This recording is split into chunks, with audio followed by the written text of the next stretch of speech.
पहला केस ये है कि अगर आपकी वेबसाइट पे 2 ज़ुबानें हैं, तो आपने उन 2 ज़ुबानों को डिफरेंट पेजेस पे रखना है, डिफरेंट यूआरएल स्ट्रक्चर पे रखना है ताकि गूगल क्लियरली अंडरस्टैंड कर सके कि इंग्लिश के पेजेस कौन से हैं, उर्दू के पेजेस कौन से हैं और अगर कोई और ज़ुबान है तो उसके पेजेस कौन से हैं।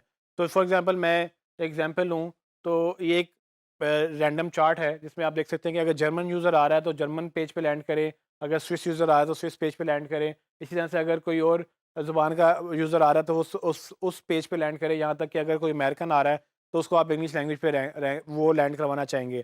तो ये सब कैसे पॉसिबल होगा?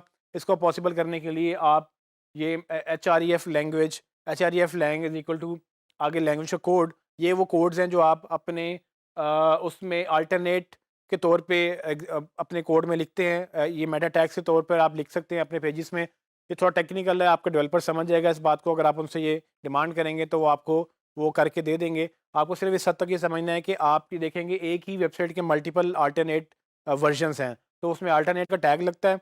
उस टैग के साथ वो आप उसके आगे लैंग्वेज या रीजन का आप कोड लगा देते हैं कि ये एक डिफरेंट रीजन है या डिफरेंट लैंग्वेज है, वो दूसरी पेज डिफरेंट रीजन या लैंग्वेज का है।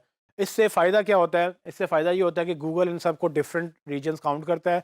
वो एक पेज का कंटेंट को दूसरे पेज के कंटेंट पे उसको आपको ये नहीं कहेगा कि आपने प्लेजरिज्म किया है, यानी कि आपने कॉपी की है। वो कहेगा ठीक है, ये कंटेंट उस पेज का है, ये कंटेंट उस पेज का है। अगर लैंग्वेज डिफरेंट है तो वो बिल्कुल ही डिफरेंट बात होगी कि एक बात आपने इंग्लिश में लिखी है, एक बात आपने फ्रेंच में लिखी है या जर्मन में लिखी है। तो इट्स अप टू यू कि आपने मल्टीलिंगुअल को कैसे डिफरेंशिएट करना है। मेक श्योर सिर्फ ये करना है कि जो आप जब उसको यूआरएल बनाएँगे तो उसमें यूआरएल में आप कहीं न कहीं उसको स्लैश डाल के उस रीजन का या उस लैंग्वेज का कोड डालेंगे ताकि गूगल क्लियरली अंडरस्टैंड कर सके कि ये डिफरेंट लैंग्वेज के कोड्स हैं और हर पेज के ऊपर जहाँ पर आपकी जो ज़ुबान यूज़ हुई है, वो आप उसका एचआरईएफ लैंग टैग लगाएँगे। क्योंकि अगर आप ये नहीं लगाएँगे, by default Google English consider करता है, वो बाय डिफ़ॉल्ट सबको इंग्लिश कंसीडर करेगा और अगर आपकी वेबसाइट इंग्लिश में नहीं है और गूगल उसको इंग्लिश कंसीडर कर रहा है, तो वो कहेगा कि आप उसको चीट करने की कोशिश कर रहे हैं। वो आपको बजाय इसके कि ऊपर लेके जाए, वो आपको पेनल्टी डालने की कोशिश करेगा।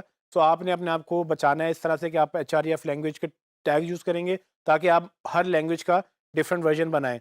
ये आपने कभी भी नहीं करना जो एक अक्सर गलती लोग करते हैं कि एक ही पेज पे इंग्लिश भी लिखी, उसी पेज पे उर्दू भी लिख दी या उसी पेज पे दूसरी ज़ुबान भी लिख दी।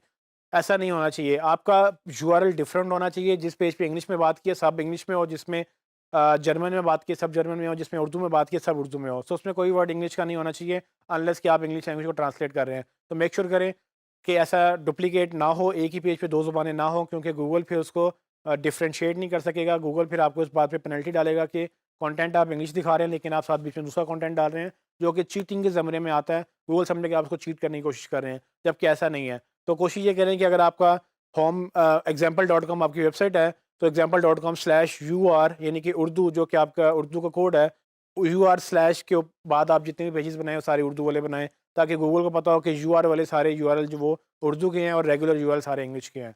इस पे मज़ीद आप रिसर्च कर सकते हैं, डेवलपर से बात कर सकते हैं। मेक श्योर ये करें कि अगर आपको मल्टीलिंगुअल वेबसाइट की ऑप्शन अवेलेबल है और अगर आपको लगता है कि वो अच्छी ऑप्शन है, तो मैं रिकमेंड करूँगा कि आप लोकल एसईओ में जाएँ। लोकल एसईओ से मुराद कि वो जो रीजनल एसईओ है जिसको मतलब मल्टीलिंगुअल एसईओ भी बोलते हैं, वो आप करें क्योंकि आपके कंपैटिटर्स बिल्कुल भी ये नहीं कर रहे होंगे। अगर आप ये कर लेंगे तो आपका इफ़ेक्ट जो है बड़ा मल्टीप्लाई हो जाएगा।